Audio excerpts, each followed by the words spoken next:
নমস্কার, নতুন দিগন্তের একটি নতুন ভিডিওতে আপনাদের সবাইকে সুস্বাগতম। আমার আজকের রেসিপি নিরামিষ পটল। আমি নিরামিষ পটলের জন্য পটলগুলো খুব ভালো করে কেটে ধুয়ে নিয়েছি, আর এইভাবে মাঝখানটা গ্যাপ করে ওর বীজগুলো সব বের করে নিয়েছি। কাটাটা এইভাবে হবে। আমি ধুয়ে জল ঝরিয়ে নিয়েছি, তাতে নুন আর অল্প একটু হলুদ আমি মাখিয়ে নেব।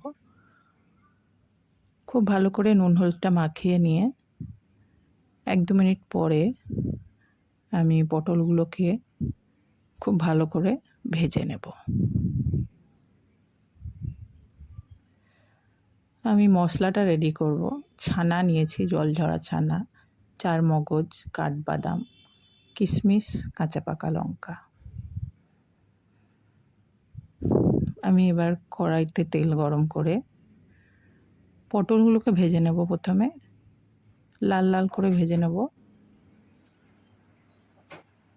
পটলগুলো লাল লাল করে ভাজা হয়ে গেলে পটলগুলো এখানে ভাজা হোক, আমি ততক্ষণ আমার মশলাটা রেডি করে নেব।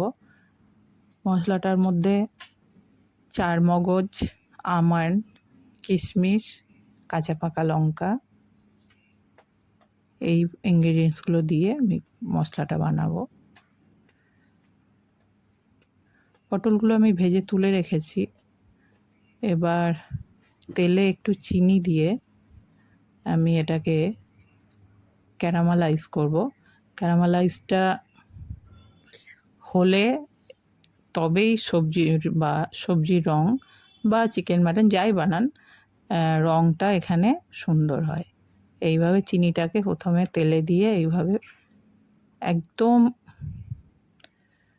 একটু ক্যারামেলাইজ করে নিতে হয়। এই দেখুন, ছানাটা এইভাবে ভাজলাম, ছানাটার রংটাই পাল্টে গেল। ছানাটা, এটা আমার জল ঝরানো ছানা। ছানাটাকে আমি বেশ কিছুক্ষণ, যেভাবে পেঁয়াজ লাল লাল করে ভাজে সেইভাবে আমি ছানাটাকে একদম লাল লাল করে ভেজে নেব। হ্যাঁ, লাল লাল করে ভাজা হয়ে গেছে। এবার আমি যে আমার বাদাম, 4 মগজ এসব দিয়ে যে মশলাটা বানিয়েছিলাম, ওই মশলাটা দিয়ে মশলাটা বেশ কিছুক্ষণ আমি কষাবো।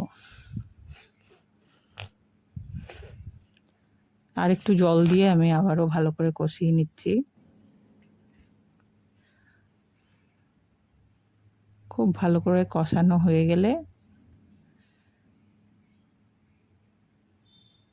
আর কিছু মশলা দেওয়ার এখানে আর বাকি নেই। কষা হলেই আমি যে ভাজা পটলগুলো এর মধ্যে ছেড়ে দেবো, বা প্লেটে পটলগুলো রেখে মশলাটাও পটলের ওপর ঢেলে দিতে পারেন, সেটাও দেখতে খুব সুন্দর হয়।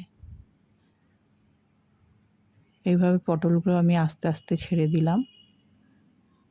ছেড়ে দিয়ে একটু মাখা মাখা ব্যাপারটা করে নেব। ছানার একটা খুব সুন্দর, ছানা ভাজার একটা খুব সুন্দর গন্ধ উঠছে এখানে। আমার নিরামিষ পটলটা রেডি হয়ে গেছে।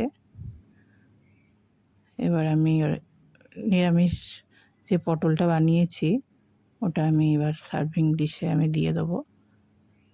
আর নিরামিষের দিনে অনেক সময় আমাদের মাথায় নানা রকম চিন্তা ঘোরে, কিভাবে কি বানাবো, কিভাবে কি করব।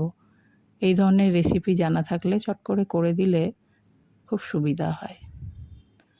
আমার নিরামিষ পটল রেডি। আপনাদের কেমন লাগলো অবশ্যই জানাবেন। ভালো লাগলে ভিডিওটি শেয়ার করবেন।